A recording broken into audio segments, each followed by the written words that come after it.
शहापूरच्या आसनगावमधील MIDCमध्ये अग्नितांडव सुरू आहे। प्लास्टिक कंपनीला भीषण आग लागली। आगीवर नियंत्रण मिळवण्याचे प्रयत्न सध्या सुरू आहेत। प्लास्टिक वस्तू असल्यानं आग भडकली आहे। आगीचं कारण अजून कळू शकलेलं नाहीये। सुदैवाने कोणतीही जीवितहानी झाली नाही।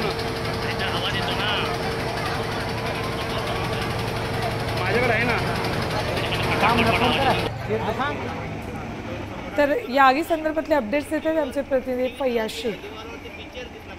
शहापूर तालुक्यातील आसनगाव येथील प्लास्टिकचे जे वस्तू बनवणाऱ्या या वस्तू बनवणाऱ्या कंपनीला भीषण आग लागली आहे। आपण जर मागे पाहू शकताय तर किमान एकूण 10 खाजगी टँकर आणि 2 अग्निशामक दलाच्या गाड्या देखील तैनात करण्यात आलेल्या आहेत। गेल्या 2.5 तासापासून ही आग आटोक्यात आणण्याचा प्रयत्न केला जात आहे, मात्र अद्याप ही आटोक्यात आलेली नाही आहे। तर भेवंडी महानगरपालिका असो, कल्याण महानगरपालिका असो यांच्या अग्निशामक दलाच्या गाड्या देखील या ठिकाणी तैनात करण्यात आलेल्या आहेत।